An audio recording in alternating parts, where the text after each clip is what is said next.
출근길 마비각, 주말 대설경보급 눈폭탄 어디까지 내리나.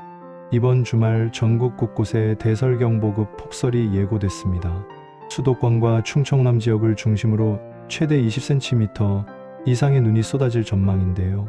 이 영상에서는 대설경보급, 눈폭탄의 예상 강설량, 교통대란 우려, 그리고 시민들이 꼭 알아야 할 대비 요령까지 총정리합니다.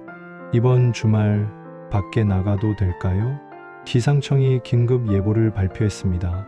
이번 주말 전국 대부분 지역에 대설경보급, 눈폭탄이 쏟아진다는 소식인데요.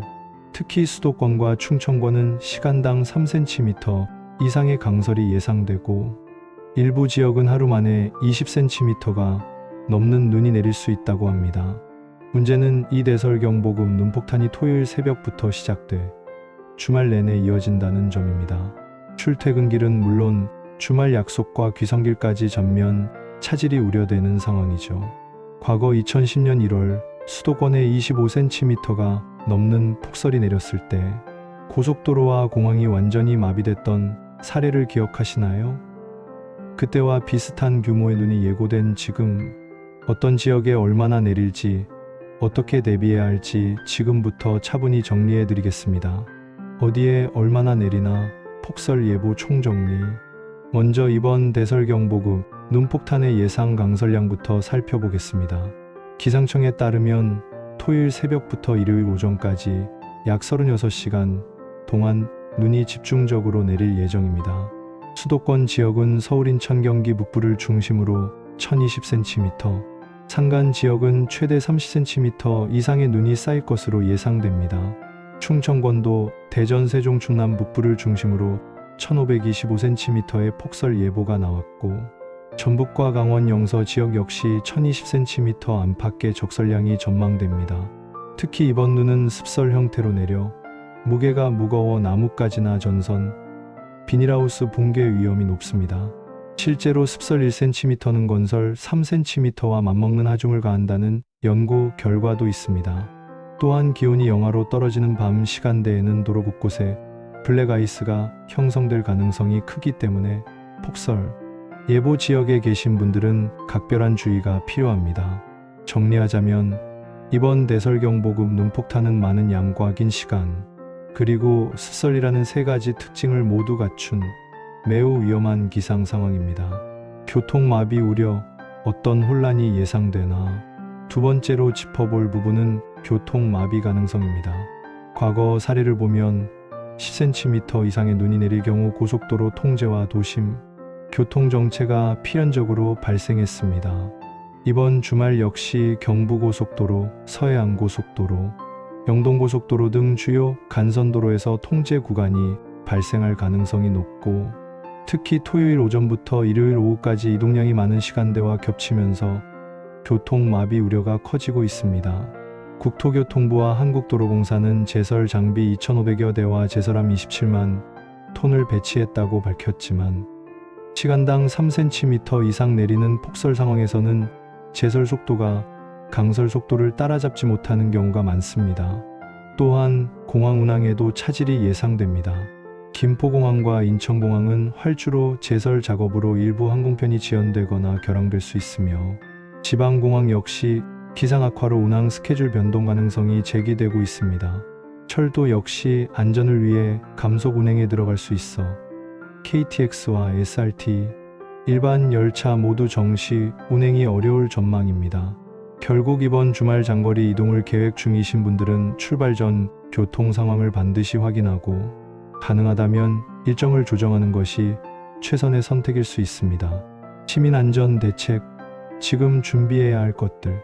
그렇다면 개인 차원에서는 어떤 안전 대책을 세워야 할까요?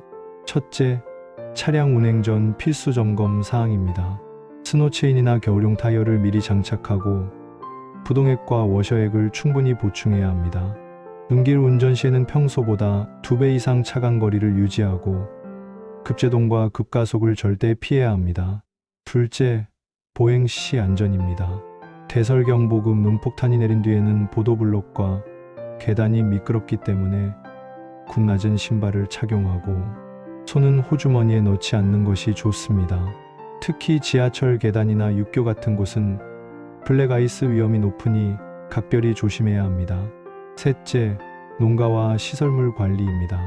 비닐하우스나 축사를 운영하시는 분들은 사전에 구조물을 점검하고 습설로 인한 붕괴에 대비해 보강 작업을 서둘러야 합니다. 실제로 2021년 폭설 당시 경기도 일대 비닐하우스 600여 동이 한꺼번에 무너지면서 농가 피해가 수백억 원에 달했습니다. 넷째, 가정 내 대비입니다. 정전에 대비해 손전등과 비상 배터리를 준비하고 수도 계량기나 보일러 배관 동파 방지를 위해 보온재를 감싸두는 것이 좋습니다. 마지막으로 기상청과 지자체의 재난 문자를 수시로 확인하고 외출을 최소화하는 것이 가장 확실한 안전 대책입니다. 왜 이렇게 자주 대설경보급 눈폭탄이 올까? 최근 몇 년간 겨울철 대설경보급 눈폭탄 빈도가 늘어나고 있다는 지적이 나옵니다. 실제로 어떤 변화가 있는 걸까요? 기상 전문가들은 북극 한파와 남쪽 따뜻한 공기가 충돌하는 빈도가 잦아졌다고 설명합니다. 지구 온난화로 북극 해빙이 줄어들면서 제트기류가 약해지고 이 과정에서 한파가 남하하는 동시에 서해상 따뜻한 수증기와 만나 폭설로 이어진다는 것이죠. 특히 한반도는 삼면이 바다로 둘러싸여 있어 겨울철 서해상 수온이 높을 경우 습한 공기가 대량으로 유입되면서 단시간에 많은 눈이 내리는 구조적 특성을 갖고 있습니다. 실제로 기상청 통계를 보면 2000년대 이전에는 연평균 대설주의보 발령 횟수가 34회였지만 2010년대 이후에는 68회로 늘어났고 최근에는 10회를 넘는 해도 등장했습니다. 또한 폭설의 강도도 세졌습니다. 과거에는 하루 10cm 안팎이 일반적이었다면 최근에는 2030cm를 넘나드는 초강력 폭설이 빈번해지고 있습니다. 이는 단순한 기상이견이 아니라 기후변화에 따른 뉴노멀로 받아들여야 한다는 목소리가 커지고 있으며 정부와 지자체 차원에서도 제설 인프라 확충과 예보, 정확도 향상에 더 많은 투자가 필요하다는 지적이 나오고 있습니다. 대비가 곧 안전입니다. 정리하면 이번 주말 대설경보급 눈폭탄은 수도권과 충청 호남 일대를 중심으로 최대 2030cm의 폭설 예보가 내려진 상황입니다. 폭설 예보와 함께 교통마비 우려도 커지고 있으며 고속도로 통제와 항공철도 지연 가능성도 제기되고 있습니다. 개인 차원에서는 차량 점검, 보행안전, 시설물 관리, 가정 내 대비 등 안전 대책을 철저히 준비해야 하며 가능하다면 불필요한 외출과 장거리 이동은 자제하는 것이 최선입니다. 또한 최근 들어 대설경보급 눈폭탄 빈도와 강도가 늘어나는 만큼 이제는 겨울철 폭설을 예외적 상황이 아닌 매년 대비해야 할 일상적 위험으로 인식해야 할 때입니다. 앞으로 기상청 예보와 지자체 재난 문자를 수시로 확인하시고 안전을 최우선으로 주말을 보내시길 바랍니다. 대비가 곧 안전이라는 사실 잊지 마시기 바랍니다.